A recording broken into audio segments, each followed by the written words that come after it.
Hello everyone, welcome to the channel and welcome to RM series. तो देखिए, last turn पर हम लोगों ने चैप्टर कंप्लीट किया था।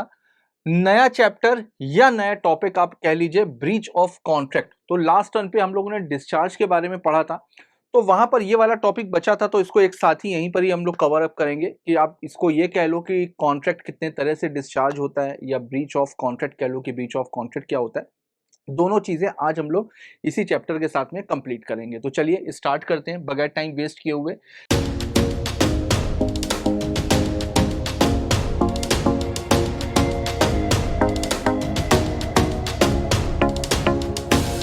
सबसे पहले देखते हैं ब्रीच ऑफ कॉन्ट्रैक्ट कि ब्रीच ऑफ कॉन्ट्रैक्ट का मतलब क्या होता है। तो देखो, यहां पर पीपीटी में भी कॉन्ट्रैक्ट बीच में से गया और यहां पर आग लग रही है ना। यानी कि कॉन्ट्रैक्ट टूट गया।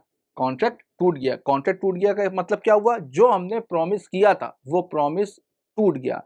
ब्रीच ऑफ कॉन्ट्रैक्ट का मतलब जो हमने प्रॉमिस किया था, अगर हमने उस प्रॉमिस को पूरा नहीं किया, या जो कॉन्ट्रैक्ट में हमारी जो लीगल ऑब्लिगेशंस अराइज हो रही थी, उन लीगल ऑब्लिगेशंस को अगर हमने कंप्लीट नहीं किया, तो बोला जाता है कि हमने कॉन्ट्रैक्ट को तोड़ दिया या हमने कॉन्ट्रैक्ट को ब्रीच कर दिया। तो देखते हैं एक बार। तो देखिए, मीनिंग देखते हैं। Non performance of contractual obligation is called breach of contract. तो जब आप अपनी लीगल ऑब्लिगेशंस को पूरा नहीं करते हैं, उसको बोला जाता है breach of contract.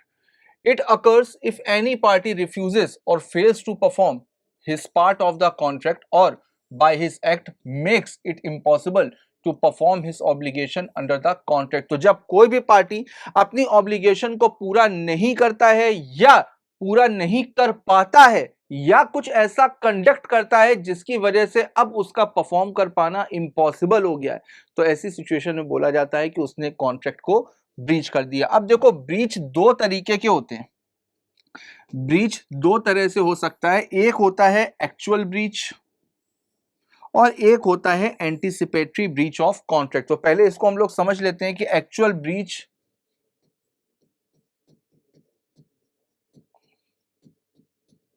Actual breach का मतलब क्या होता है? जिस डेट में आपको परफॉर्म करना था, डेट ऑफ परफॉर्मेंस, जिस डेट में आपको परफॉर्म करना था उस डेट में अगर आप परफॉर्म नहीं कर पाए, तो फिर उसको बोला जाता है एक्चुअल ब्रीच ऑफ कॉन्ट्रैक्ट। एक होता है आपका एंटीसिपेटरी ब्रीच। एंटीसिपेटरी ब्रीच का मतलब क्या होता है? एंटीसिपेटरी ब्रीच का मतलब होता है जब आपको परफॉर्म करना था उसके पहले ही आपने परफॉर्म करने से मना कर दिया। जैसे मिस्टर ए ने मिस्टर बी को बोला कि भाई मैं 25 जनवरी 2026 को आपको शुगर सप्लाई करूंगा। इन्होंने बोला ठीक, 25 तारीख को कर देना। अब 15 जनवरी 2026 को मिस्टर ए मिस्टर बी से कह रहे हैं कि भाई मैंने तुम्हें प्रॉमिस किया था कि मैं 25 तारीख को शुगर सप्लाई करूंगा, लेकिन इस समय मेरे पास में शुगर है नहीं और उम्मीद भी नहीं है कि आएगी। भाई मैं तो परफॉर्म नहीं कर पाऊंगा। तो इनको परफॉर्मेंस करना कब था? 25 तारीख को। ये डिनाई कब कर रहे हैं? 15 तारीख को। यानी कि समय पूरा होने से पहले ही ये कॉन्ट्रैक्ट को तोड़ दे रहे हैं।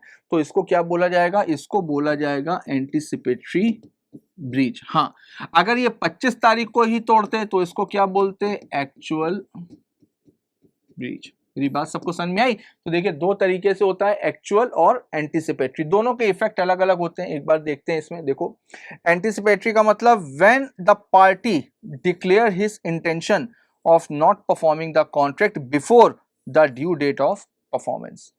एक्चुअल ब्रीच का मतलब व्हेन वन पार्टी फेल्स और refuse to do his part of the promise, it may take place at the time when performance is due during the course of performance। Performance करते समय या performance करते time पर, उस समय अगर आपने परफॉर्म करने से मना कर दिया तो फिर उसको बोला जाएगा एक्चुअल ब्रीच। देखिए anticipatory, when the promiser refuses altogether to perform his or her promise and signifies his or her unwillingness even before the time for performance has arrived, it is called anticipatory breach। अब देखो, anticipatory breach का मतलब हम लोगों ने क्या समझा कि जब ड्यू डेट यानी कि जो परफॉर्मेंस की डेट है उसके पहले ही अगर कोई भी पार्टी परफॉर्म करने से मना कर दे तो उसको बोला जाता है anticipatory breach of contract. Anticipatory breach में दो सिचुएशन अराइज हो सकती हैं, कौन कौन सी?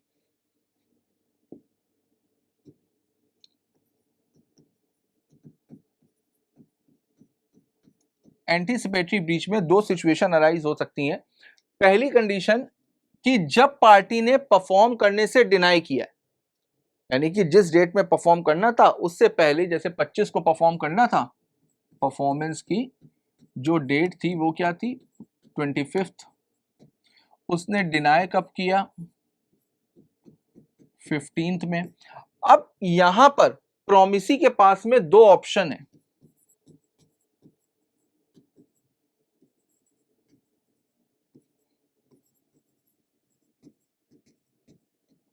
प्रोमिसी के पास में दो ऑप्शन है, कौन कौन से? पहला, जिस डेट में डिनाई किया है, डेट ऑफ डिनाई, जिस डेट में उसने परफॉर्म करने से मना किया है उसी डेट में वो ब्रीच ऑफ कॉन्ट्रैक्ट मान लेगा। बहुत ध्यान से सुनना, ये पूरा टॉपिक बस एक ही बार में खत्म करेंगे, ठीक है? देखो अब यहां पर अगर कोई भी पार्टी ड्यू डेट से पहले ही परफॉर्म करने से मना कर देती है तो फिर वहां पर प्रोमिसी के पास में दो ऑप्शन है। पहला ऑप्शन ये कि जिस डेट में वो मना कर रहा है परफॉर्म करने से, यानी कि 15 तारीख, 15 तारीख को ही प्रोमिसी क्या मान लेगा कि भाई अच्छा हुआ तुमने बता दिया, अब मैं तो ये मान करके चल रहा हूं कि तुमने कॉन्ट्रैक्ट को तोड़ दिया, यानी 15 तारीख को ही ब्रीच ऑफ कॉन्ट्रैक्ट हो गया। अब जब 15 तारीख को ही ब्रीच ऑफ कॉन्ट्रैक्ट हो गया तो प्रोमिसी के पास में राइट है ना, प्रोमिसी के पास में राइट आ गया ना, किस चीज का राइट आ गया? राइट टू सू का। यानी प्रोमिसी के पास में राइट आ गया कि अब प्रोमिसी 15 तारीख को ही प्रोमिसर के ऊपर सूट फाइल कर सकता है और अपना कॉम्पनसेशन क्लेम कर सकता है। मेरी बात समझ आई? दूसरा ऑप्शन क्या है? दूसरा ऑप्शन है wait for date of performance. अब wait for date of performance का मतलब क्या होता है? अब जैसे पार्टी ने यानी कि प्रोमिसर ने 15 तारीख को ही मना कर दिया कि भाई मैं तो परफॉर्म नहीं कर पाऊंगा, तो यहां पर प्रोमिसी क्या कर रहा है? प्रोमिसर को मोटिवेट कर रहा है, उसको समझा रहा है, भाई तेरे को परफॉर्म कब करना है? 25 तारीख को। आज तारीख क्या है? 15। अभी पूरे के पूरे 10 दिन बचे हुए, कोशिश तो कर, हो सकता है परफॉर्मेंस कर लो, तो पहले से ही क्यों तुम सरेंडर कर रहे हो? तो यहां पर क्या हुआ? यहां पर प्रोमिसी प्रोमिसर को मोटिवेट कर रहा है कि भाई तुम कोशिश करो, हो सकता है कि तुम परफॉर्मेंस कर लो। तो यहां पर क्या प्रोमिसी कर रहा है? प्रोमिसी वेट कर रहा है डेट ऑफ परफॉर्मेंस की, जो एक्चुअल डेट थी उस डेट का वेट कर रहा है। ठीक, अब यहां पर भी दो सिचुएशन है कि या तो वो एक्चुअल डेट में परफॉर्म कर पाएगा या नहीं कर पाएगा। कर लिया तो बहुत अच्छा, अब अगर नहीं कर पाया तो क्या होगा? नहीं कर पाया तो इसके पास में यानी कि प्रोमिसी के पास में जो राइट टू सी होगा वो कब होगा? 25 तारीख को। यानी यहां पर इस वाली सिचुएशन में इनके पास में केस फाइल करने का राइट कब आ रहा था? 15 तारीख को। क्यों? क्योंकि ये 15 तारीख को ही ब्रीच ऑफ कॉन्ट्रैक्ट मान ले रहे थे। लेकिन अब ये यहां पर एक्चुअल डेट का वेट कर रहे हैं, तो जब एक्चुअल डेट का वेट कर रहे हैं तो इनके पास में ये जो राइट है सूट फाइल करने का, ये कब आएगा? 25th को आएगा। अब अगर मान लीजिए कि बिफोर 25th कुछ सब्सिक्वेंट इम्पॉसिबिलिटी हो गई। लास्ट टर्न पे पढ़ाया था ना, सब्सिक्वेंट इम्पॉसिबिलिटी, इनिशियल इम्पॉसिबिलिटी। तो अगर मान लीजिए 25 तारीख से पहले कुछ इम्पॉसिबिलिटी हो गई, कुछ ऐसे सर्कमस्टेंसेस हो गए जिसकी वजह से प्रोमिसर अब अपने प्रॉमिस को पूरा नहीं कर सकता, bye act of God, by change in law या बाय गवर्नमेंट नोटिफिकेशन, कुछ भी रीजन हो सकता है, किसी भी रीजन की वजह से अब प्रोमिसर का परफॉर्म कर पाना इम्पॉसिबल हो गया है, तो फिर वहां पर क्या हो जाएगा बेटा? वहां पर कॉन्ट्रैक्ट वॉइड हो जाएगा। अब जब कॉन्ट्रैक्ट ही वॉइड हो गया तो मैंने आपको बताया था ना कि भाई जब कॉन्ट्रैक्ट वॉइड होता है तो किसी पार्टी कोई गलती थोड़ी ना होती है, तो फिर वहां पर प्रोमिसी प्रोमिसर के ऊपर सूट फाइल नहीं कर सकता। तो यहां पर अब प्रोमिसी के पास से वो राइट चला जाएगा कि अब वो प्रोमिसी प्रोमिसर को फोर्स करे या प्रोमिसर से कोई कॉम्पनसेशन की डिमांड करे। मेरी बात समझ में आ रही है? अगर कॉन्ट्रैक्ट वॉइड हो गया तो फिर प्रॉमिसर से कोई कॉम्पनसेशन की डिमांड भी नहीं कर सकता और ना ही उसके ऊपर सूट फाइल कर सकता है। यहां पर प्रॉमिसी ये नहीं बोल सकता कि भाई तुमने तो 15 तारीख को ही मना कर दिया था, ये तो मेरी अच्छाई थी, मेरी भलाई थी कि मैंने तुम्हें 10 दिन का टाइम दे दिया, अब ये तो यार मेरे साथ में गलत हो गया। तो यहां पर फिर प्रॉमिसी के पास में कोई भी रेमेडी नहीं होगी, यहां पर प्रॉमिसी प्रॉमिसर से कोई भी क्लेम नहीं ले सकता। तो वही चीज है यहां पर कि यहां पर प्रॉमिसी के पास में दो ऑप्शन होते हैं, या तो वो जिस दिन में मना किया है, जिस दिन में डिनाई कर रहा है उसी डेट में मान लेगा ब्रीच ऑफ कॉन्ट्रैक्ट, या वो वेट करेगा। वेट वाले में ये दो पॉइंट आपको याद रखने हैं। डन है? एक बार थ्योरी पे देखते हैं। देखो, then promisee is entitled to claim for damages and may keep the contract continue up to the date of performance। ठीक है, तो दोनों चीजें, या तो वो कॉन्ट्रैक्ट को ब्रीच मान लेगा और वो डैमेजेस के लिए सूट फाइल कर देगा, या वो वेट करेगा, कॉन्ट्रैक्ट को कंटिन्यू करेगा up to the date of performance. But it is not necessary that loss will always be suffered by the promisor. लेकिन जैसा कि मैंने आपको अभी एग्जांपल में ही बताया, ये जरूरी नहीं है कि लॉस हमेशा बायर ही बेयर करे सॉरी प्रोमिसर ही बेयर करे। एग्जांपल देख लेते हैं। A contract to supply B with certain article on 1st of August, on 20th July he informs B that he will not be able to supply the goods। अब उसने perform करना कब था? 1 अगस्त को। मना कब कर रहा है? 20 जुलाई को। तो B is entitled to sue A for breach of promise on 20th July। Done है? बिल्कुल सेम वैसे ही जैसा मैंने बताया। अब देखो, जो option available to aggrieved party, aggrieved party का मतलब यहां पर क्या हो गया? प्रोमिसी। सेम वही चीज है जो मैंने आपको बताया। तो अग्रीव्ड पार्टी में rescind the contract and sue for the damages, यानी वो जिस दिन उसने परफॉर्म करने से मना किया है उसी दिन वो कॉन्ट्रैक्ट को कैंसिल करा सकता है, उसके बाद में कॉम्पनसेशन के लिए जा सकता है। साथ में उसके पास में दूसरा ऑप्शन भी है कि he may elect not to resign but to treat the contract operative and wait till due date of performance. तो ड्यू डेट तक का वेट भी कर सकता है। एग्जांपल देख लेते हैं एक बार। A agreed to load a cargo of wheat on B ship at Odisha by a particular date, but when the ship arrived, A refused to load the cargo. B did not accept the refusal and continued to demand the cargo। तो यहाँ पर बेटा वो contract को continue कर रहा है, उसने रिफ्यूज कर भी दिया है तो भी उसके बाद में उसके रिफ्यूजल को एक्सेप्ट नहीं कर रहा है, वो कंटिन्यू कर रहा है फॉर डिमांड। तो अब देखो, before the last date of loading had expired the Crimean war broke out. अब जो लास्ट डेट थी परफॉर्मेंस की, उस दिन समुद्र में वॉर छिड़ गई। अब जब वॉर छिड़ गई तो भाई अगर वॉर छिड़ जाती है तो क्या होता है? कॉन्ट्रैक्ट वॉइड हो जाता है। तो देखिए, rendering the performance of the contract illegal, held the contract was discharged and B could not sue for damages। Done है? तो अब यहां पर चूंकि कुछ सुपरवीनिंग इम्पॉसिबिलिटी हो गई जिसकी वजह से परफॉर्मेंस कर पाना अभी इम्पॉसिबल हो गया, तो वहां पर कॉन्ट्रैक्ट डिस्चार्ज हो जाएगा और उसको ना ही कोई कॉम्पनसेशन मिलेगा, ना ही वो कोई डैमेजेस के लिए क्लेम कर सकता है।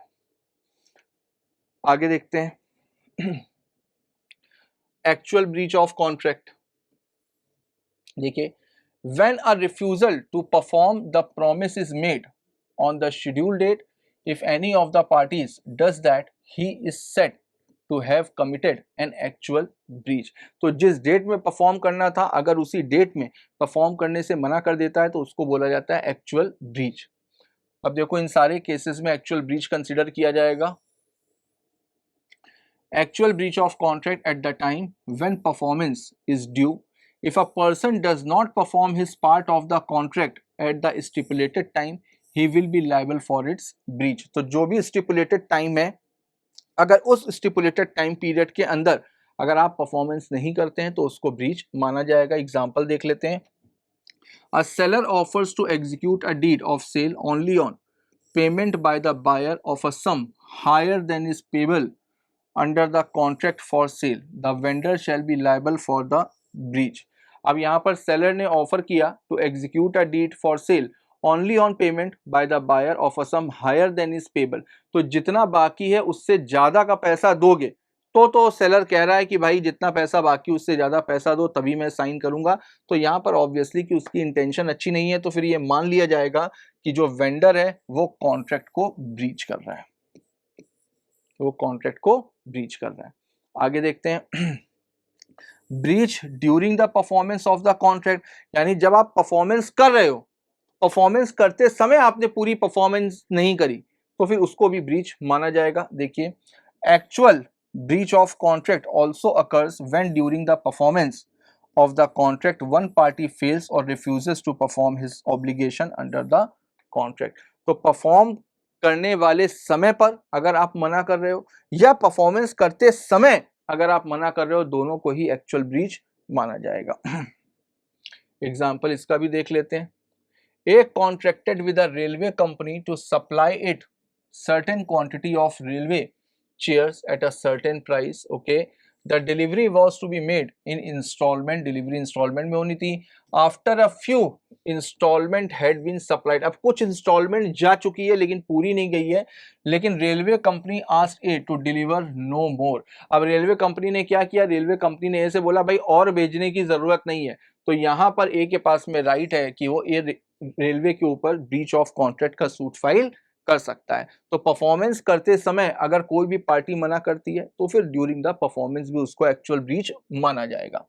देखिए in that case the other party to the contract obtains a right of action against the one who has refused to perform his or her promise। Next, but the party suffering from the breach is bound to take reasonable step to minimize the loss. अब यहाँ पर एक line बोली गई है, ये line बहुत अच्छी है, एग्जाम में केस लॉ में पूछी जा सकती है। देखो अगर मान लीजिए कि आप ब्रीच कर रहे हो, ठीक, अब मुझे पता है कि आप ब्रीच करोगे तो मैं तो आपके ऊपर सूट फाइल करके कॉम्पनसेशन तो ले ही सकता हूँ, ऑब्वियसली सभी को ही पता रहता है। लेकिन यहाँ पर ऐसा नहीं होना चाहिए कि मुझे पता है कि आप ब्रीच कर रहे हो और आपके ब्रीच करने की वजह से मुझे नुकसान हो रहा है तो मैं अपने नुकसान को और ज्यादा बढ़ा लूं। ऐसा नहीं हो सकता कि मैं अपने नुकसान को और ज्यादा बढ़ा लूं। क्यों? क्योंकि जितना नुकसान होगा उतना मैं आपसे कॉम्पनसेशन ले सकता हूं। लॉ यहां पर यह बोल रहा है कि अगर कोई भी पार्टी ब्रीच करती है तो सामने वाले पार्टी को पूरी कोशिश करनी चाहिए कि वो अपने लॉस को बिल्कुल मिनिमाइज करे, जितना बचा जा सकता है नुकसान से उतना बचे। ऐसा नहीं कि दूसरे से पैसा निकलवाने के चक्कर में वो अपने नुकसान को बढ़ा ले। अब देखिए, अब हो गया आपका ब्रीच ऑफ कॉन्ट्रैक्ट, तो ये हम लोगों ने समझा कि ब्रीच ऑफ कॉन्ट्रैक्ट क्या होता है। अब अगर किसी भी पार्टी ने ब्रीच कर दिया है तो उसकी रेमेडीज क्या होंगी, रेमेडीज देखते हैं। रेमेडी का मतलब क्या होता है, सॉल्यूशन। यानी कि अगर किसी भी पार्टी ने ब्रीच किया, कॉन्ट्रैक्ट को तोड़ा, तो हमारे पास में सॉल्यूशन क्या है, हम अपने नुकसान की भरपाई कैसे करेंगे, ये देखते हैं remedies of breach of contract में। देखिए सबसे पहले आता है meaning of remedy. A remedy is the course of action available to an aggrieved party, यानी अग्रीव्ड पार्टी के पास में एक राइट है एक्शन लेने का। क्यों वो एक्शन लेगा? क्योंकि भाई आपने कॉन्ट्रैक्ट को तोड़ा है ना, आपके तोड़ने की वजह से जो मुझे नुकसान हुआ है, तो नुकसान की भरपाई के लिए मेरे पास में कुछ राइट भी तो होगा कि मैं आपके अगेंस्ट में एक्शन ले लूं। अब एक्शन मैं कहां पर लूंगा, एक्शन में कहां पर लूंगा, एक्शन लूंगा मैं कोर्ट में, यानी मेरे पास में कोर्ट में जाने का राइट आ जाता है। देखिए that is the party not at default, यानी जिस पार्टी ने गलत नहीं किया है, जिसके साथ में गलत हुआ है, अग्रीड पार्टी का मतलब दुखी आदमी, जिसके साथ में गलत हुआ है, उसके पास में राइट आता है for the enforcement of a right under a contract. देखते हैं, तो सबसे पहला जो राइट आता है बेटा वो आता है recession of contract. Recession of contract का मतलब कॉन्ट्रैक्ट को कैंसिल कराना। भाई अगर आप ब्रीच कर रहे हो तो परफॉर्मेंस तो दोनों पार्टीज को करना होता है, परफॉर्मेंस तो दोनों पार्टीज को करना होता है ना। लास्ट टाइम पे हम लोगों ने पढ़ा था रेसिप्रोकल प्रॉमिस, तो रेसिप्रोकल प्रॉमिसेस में क्या होता है, साइमल्टेनियसली भी होता है, इंडिपेंडेंट भी होते हैं, डिपेंडेंट भी होते हैं, है ना।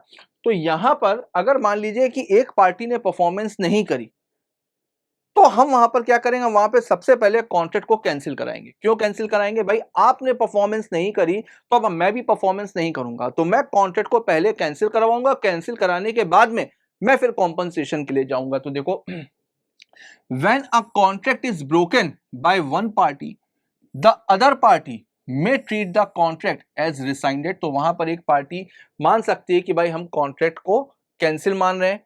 इन such a case aggrieved party is absolved of all his obligation. तो देखो ऑब्लिगेशन तो दोनों पार्टीज की बनती है ना, ऑब्लिगेशन तो दोनों पार्टीज की बनती है, लेकिन जब हम कॉन्ट्रैक्ट को कैंसिल मान लेंगे, जब हम कॉन्ट्रैक्ट को कैंसिल मान लेंगे तो इसका मतलब क्या हुआ, इसका मतलब अब हम अपनी सारी लायबिलिटी से फ्री हो गए। Under the contract and is entitled to compensation for any damages that he might have suffer, और उसके बाद में फिर हम कॉम्पनसेशन के लिए जाएंगे कि भाई जो भी नुकसान हुआ है उसकी आप भरपाई करो। एग्जांपल देख लेते हैं। A promises B to supply 100 bags of rice on a certain date and B promises to pay the price on receipt of the goods. It does not deliver the goods. अब जब उसने goods ही deliver नहीं किए तो हम भाई पैसे क्यों देंगे?